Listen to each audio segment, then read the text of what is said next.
بسم اللہ الرحمن الرحیم۔ السلام علیکم ناظرین، آج کی ویڈیو میں ہم آپ کو بتائیں گے حضرت نوح علیہ السلام کے بارے میں، ان کی تبلیغ سے لے کر کشتی بنانے اور پھر عذاب الہی کے نازل ہونے تک کا مکمل واقعہ۔ ناظرین، قرآن مجید بہت سی آیات میں حضرت نوح علیہ السلام کے بارے میں گفتگو کرتا ہے اور مجموعی طور پر قرآن کی 29 صورتوں میں اس عظیم پیغمبر کے بارے میں گفتگو ہوئی ہے۔ ان کا نام 43 مرتبہ قرآن میں آیا ہے۔ مورخین و مفسرین نے لکھا ہے کہ نوح علیہ السلام کا نام عبد الغفار یا عبد الملک یا عبد العالی تھا، اور نوح کا لقب انہیں اس لیے دیا گیا ہے کیونکہ وہ سال ہر سال اپنے اوپر یا اپنی قوم پر نوحہ و گریہ کرتے رہے۔ آپ کے والد کا نام لمک یا لامک تھا، دادا کا نام متوشلخ اور پردادا کا نام حضرت ادریس علیہ السلام تھا۔ علی بن ابراہیم نے بسند حسن حضرت امام جعفر صادق علیہ السلام سے روایت کی ہے کہ حضرت نوح علیہ السلام 300 برس تک اپنی قوم کو خدا کی طرف دعوت دیتے رہے، لیکن قوم نے ان کی دعوت قبول نہ کی تو چاہا کہ ان پر نفرین کریں۔ اس وقت ان پر طلوع آفتاب کے قریب آسمان اول کے فرشتوں میں سے 2000 گروہ نازل ہوئے۔ وہ عظمائے ملائکہ میں سے تھے۔ نوح علیہ السلام نے ان سے پوچھا کہ تم لوگ کون ہو؟ کہا، ہم سب آسمان اول کے فرشتے ہیں اور آپ سے سفارش کرتے ہیں کہ آپ اپنی قوم پر نفرین نہ کیجیے۔ حضرت نوح علیہ السلام نے کہا، اچھا، میں نے ان کو 300 سال کی مہلت دی۔ 300 سال ختم ہو گئے اور وہ ایمان نہ لائے تو ان پر آپ نے پھر نفرین کا ارادہ کیا تو دوسرے آسمان کے 2000 گروہ فرشتوں کے آئے۔ نوح علیہ السلام نے پوچھا، تم لوگ کون ہو؟ کہا، ہم سب آسمان دوم کے قبائل ملائکہ سے 2000 قبیلے ہیں، اور ہم آپ کے پاس آئے ہیں اس لیے کہ آپ سے التجا کریں کہ آپ اپنی قوم پر نفرین نہ کریں۔ نوح علیہ السلام نے کہا، 300 سال ان کو اور مہلت دی۔ پھر جب 300 سال تمام ہوئے اور وہ لوگ ایمان نہ لائے تو آپ نے ان کے لیے بد دعا کا ارادہ کیا۔ سورہ ہود آیت نمبر 36۔ اور نوح کی طرف یہ وحی کی گئی کہ جو لوگ ایمان لا چکے ہیں ان کے علاوہ آپ کی قوم میں سے ہرگز کوئی اور ایمان نہیں لائے گا، لہذا جو کچھ یہ لوگ کرتے ہیں آپ اس سے رنجیدہ نہ ہوں۔ سورہ نوح آیت نمبر 26-27۔ اور نوح نے کہا، پروردگار، روئے زمین پر بسنے والے کفار میں سے ایک کو بھی باقی نہ چھوڑ۔ اگر تو انہیں چھوڑ دے گا تو وہ یقیناً تیرے بندوں کو گمراہ کریں گے اور یہ لوگ صرف بدکار کافر اولاد ہی پیدا کریں گے۔ حضرت نوح علیہ السلام کی اس دعا کے بعد اللہ تعالیٰ نے ان کو حکم دیا کہ کھجور کے درخت بوئیں۔ آپ نے درخت لگانا شروع کیا، پس آپ کی قوم کے لوگ آپ کے پاس آ کر آپ کا مذاق اڑاتے کہ ایسا بوڑھا شخص جس کی عمر کے 900 برس گزر چکے ہیں اور وہ کھجور کے درخت لگا رہا ہے، پھر آپ کو پتھر مارتے تھے۔ اسی طرح 50 برس گزرے اور کھجور کے تمام درخت بڑے اور مضبوط ہو گئے تو اللہ تعالیٰ کا حکم آیا کہ ان درختوں کو کاٹیں۔ یہ دیکھ کر آپ کی قوم پھر مذاق کرنے لگی کہ اب جب کہ کھجور کے درخت بڑے ہو گئے ہیں تو اس بوڑھے مرد نے کاٹ ڈالے، اس کی عقل زائل ہو گئی ہے اور پیری اس پر غالب آ گئی ہے۔ سورہ ہود آیت نمبر 38-39۔ اور وہ یعنی حضرت نوح علیہ السلام کشتی بنانے لگے اور ان کی قوم کے سرداروں میں سے جو وہاں سے گزرتا وہ ان کا مذاق اڑاتا تھا۔ نوح علیہ السلام نے کہا، اگر آج تم ہمارا مذاق اڑاتے ہو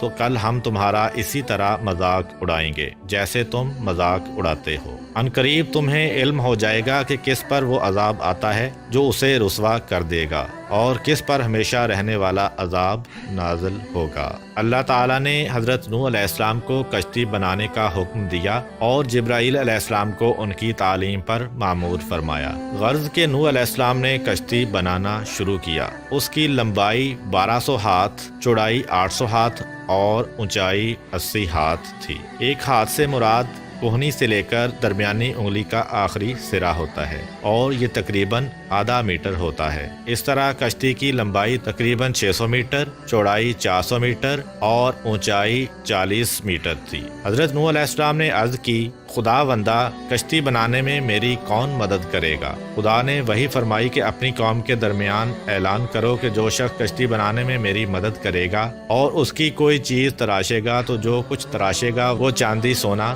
بن جائے گا۔ حضرت نوح علیہ السلام نے یہ اعلان کیا تو لوگ کشتی بنانے میں آپ کے ساتھ شامل ہو گئے اور مذاق بھی کرتے جاتے تھے کہ جنگل میں کشتی بنا رہے ہیں۔ جب خدا نے قوم نوح علیہ السلام کو ہلاک کرنے کا ارادہ کیا تو 40 سال پہلے سے ان کی عورتوں کو بھانج کر دیا تھا، پھر ان میں کوئی اولاد نہیں ہوئی۔ جب نوح علیہ السلام کشتی بنا کر فارغ ہوئے تو خدا کے حکم سے آپ نے سریانی زبان میں ندا کی، جس کو سن کر تمام چوپائے اور جانور حاضر ہوئے۔ آپ نے ہر حیوان کا جوڑا کشتی میں داخل کیا۔ آپ کی 950 سالہ تبلیغ کے نتیجہ میں دنیا کے تمام لوگوں میں صرف 80 اشخاص آپ پر ایمان لائے تھے۔ سورہ ہود آیت نمبر 40۔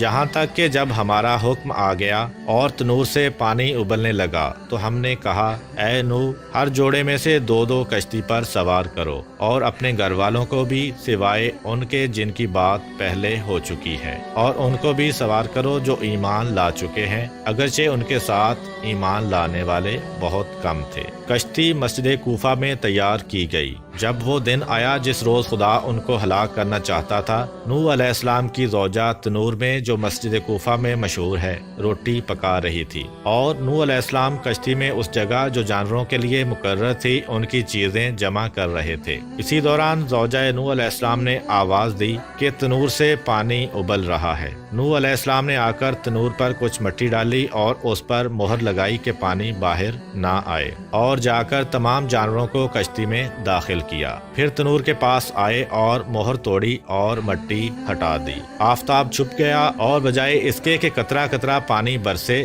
یک بارگی پانی آیا اور تمام چشمے ابل پڑے، جیسا کہ حق تعالی فرماتا ہے۔ سورہ قمر آیت نمبر 11 تا 13۔ پھر ہم نے زوردار بارش سے آسمان کے دہانے کھول دیے اور زمین کو شگافتہ کر کے ہم نے چشمے جاری کر دیے، تو دونوں پانی اس امر پر مل گئے جو مقدر ہو چکا تھا، اور تختوں اور کیلوں والی کشتی پر ہم نے نوح علیہ السلام کو سوار کیا۔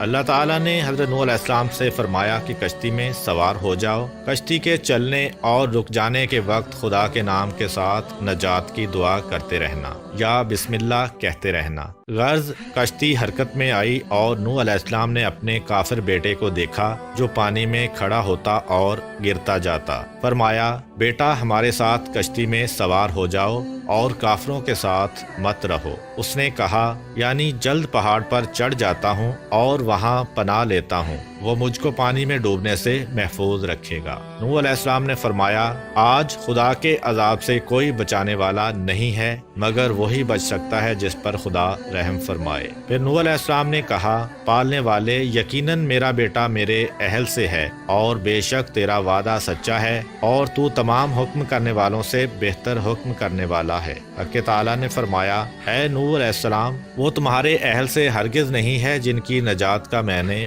وعدہ کیا ہے، لہذا مجھ سے ایسی بات کا سوال نہ کرو جس کا تم کو علم نہیں ہے۔ میں تم کو نصیحت کرتا ہوں کہ تم جاہل مت بنو۔ نوح علیہ السلام نے عرض کی، خدا بندہ، میں تجھ سے پناہ چاہتا ہوں اس بات سے کہ تجھ سے ایسی چیز کا سوال کروں جس کا مجھے علم نہ ہو، اور اگر تو مجھ کو نہ بخشے گا اور رحم نہ فرمائے گا تو میں نقصان اٹھانے والوں میں سے ہو جاؤں گا۔ بس خاموش ہو رہے جیسا کہ خداوند عالم نے ان سے فرمایا۔ اسی اثنا میں ان کے درمیان موج حائل ہو گئی اور پسرے نوح علیہ السلام غرق ہو گیا۔ کشتی مڑی اور اس کو موجوں نے تھپیڑا دیا یہاں تک کہ مکہ میں پہنچی، اور خانہ کعبہ کے گرد طواف کیا کیونکہ کعبہ کے سوا تمام دنیا غرق ہو گئی تھی۔ خانہ کعبہ کو بیت العتیق اسی لیے کہتے ہیں کہ وہ غرق ہونے سے محفوظ رہا۔ غرض 40 روز تک آسمان سے پانی برستا رہا اور زمین سے چشمے ابلتے رہے، یہاں تک کہ کشتی اس قدر بلند ہوئی کہ آسمان سے جا ملی۔ تو حضرت نوح علیہ السلام نے اپنے ہاتھ بلند کیے اور عرض کی، یا رحمانہ اتقن، یعنی پروردگارہ احسان فرما۔ اس وقت خدا نے زمین کو حکم دیا کہ اپنے پانی کو کھینچ لے، جیسا کہ قرآن مجید میں بیان ہوا ہے۔ سورہ ہود آیت نمبر 44۔ یعنی کہا گیا کہ اے زمین اپنے پانی کو جذب کر لے، اور اے آسمان برسنے سے رک جا۔ جو پانی زمین سے باہر آیا تھا زمین نے اسے جذب کر لیا، مگر آسمان کے پانی کو قبول نہ کیا اور کہا کہ خدا نے مجھے صرف اپنے پانی کے جذب کرنے کا حکم دیا ہے۔ تو آسمان کا پانی زمین کے اوپر ہی ٹھہر گیا اور کشتی جودی پر ٹھہری، اور وہ موصل میں ایک بڑا پہاڑ ہے۔ پس خدا نے جبرائیل علیہ السلام کو بھیجا تو جو پانی زمین پر رکا ہوا تھا اس کو ان دریاؤں میں پہنچا دیا جو دنیا کے گرد خلق کیے گئے ہیں، اور نوح علیہ السلام کو خدا نے وحی فرمائی۔ سورہ ہود آیت نمبر 48۔ کہا گیا، اے نوح علیہ السلام، اترو ہماری طرف سے سلامتی اور برکتوں کے ساتھ جو آپ پر اور ان جماعتوں پر ہیں جو آپ کے ساتھ ہیں، اور کچھ جماعتیں ایسی بھی ہوں گی جنہیں ہم کچھ مدت زندگی کا موقع بخشیں گے، پھر انہیں ہماری طرف سے دردناک عذاب پہنچے گا۔ پھر حضرت نوح علیہ السلام نے 80 مومنوں کے ساتھ جو آپ کے ہمراہ تھے موصل میں کشتی سے اترے اور مدینہ السمانین کی بنیاد ڈالی۔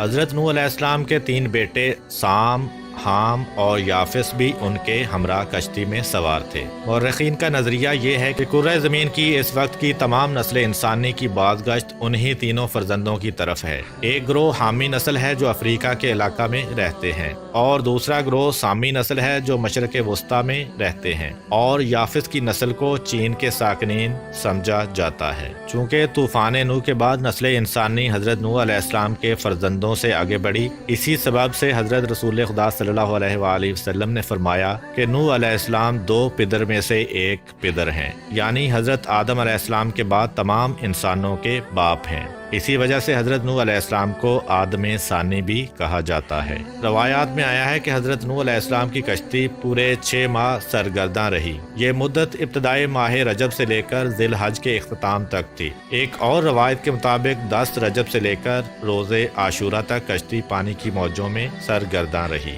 حضرت امام موسیٰ بن جعفر علیہ السلام سے منقول ہے کہ جب نوح علیہ السلام کشتی میں بیٹھے اور وہ خدا کے حکم سے چلی، اس وقت خدا نے پہاڑوں پر وحی کی کہ میں اپنے بندے نوح علیہ السلام کی کشتی کو تم میں سے کسی پر ٹھہرانا چاہتا ہوں۔ یہ سن کر تمام پہاڑوں نے اپنے اپنے سر بلند کرنا شروع کیے، سوائے کوہ جودی کے جو موصل میں ہے۔ اس نے عجز و انکساری سے کام لیا اور کہا کہ میرا وہ رتبہ نہیں ہے کہ نوح علیہ السلام کی کشتی مجھ پر ٹھہرے۔ خدا نے اس کی انکساری پسند فرمائی اور کشتی کو معمور کیا کہ اسی پر ٹھہرے۔ لہذا جب کشتی جودی سے ٹکرائی اور متزلزل ہوئی تو اہل کشتی کو اس کے ٹوٹ جانے اور ڈوب جانے کا خوف ہوا۔ اس وقت نوح علیہ السلام نے ایک جروکے سے جو کشتی میں تھا اپنا سر باہر نکالا اور ہاتھوں کو آسمان کی جانب بلند کیا اور کہا، یا رحمانو اتقن، یعنی پروردگار احسان فرما۔ ایک اور روایت کے مطابق حضرت نوح علیہ السلام نے جناب رسول خدا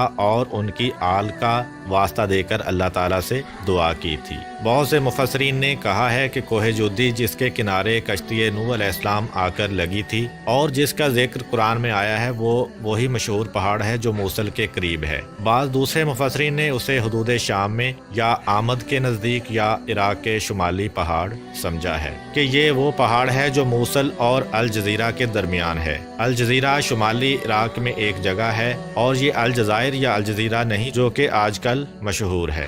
بعید نہیں کہ ان سب کی بازگشت ایک ہی طرف ہو، کیونکہ موصل، آمد اور الجزیرہ سب عراق کے شمالی علاقوں میں ہیں اور شام کے نزدیک ہیں۔ حضرت امام جعفر صادق علیہ السلام سے منقول ہے کہ حضرت نوح علیہ السلام کی عمر 2500 سال ہوئی۔ 850 سال مبعوث ہونے سے قبل، 950 سال قوم کی ہدایت کا زمانہ، 200 سال کشتی کی تیاری میں گزرے اور 500 سال طوفان کے بعد زندہ رہے۔ جب پانی زمین سے خشک ہوا تو شہروں کی بنیاد ڈالی اور اپنی اولاد کو ان میں آباد کیا۔ جب 2500 سال تمام ہوئے تو وہ اس وقت دھوپ میں بیٹھے ہوئے تھے۔ کہا، السلام علیکہ یا نبی اللہ۔ حضرت نوح علیہ السلام نے جواب سلام دیا اور پوچھا، اے ملک الموت، کس لیے آئے ہو؟ کہا، آپ کی روح قبض کرنے کے لیے آیا ہوں۔ کہا، کیا اتنی مہلت دو گے کہ دھوپ سے سائے میں چلا جاؤں؟ کہا، ہاں۔ پس نوح علیہ السلام سائے میں گئے اور فرمایا، اے ملک الموت،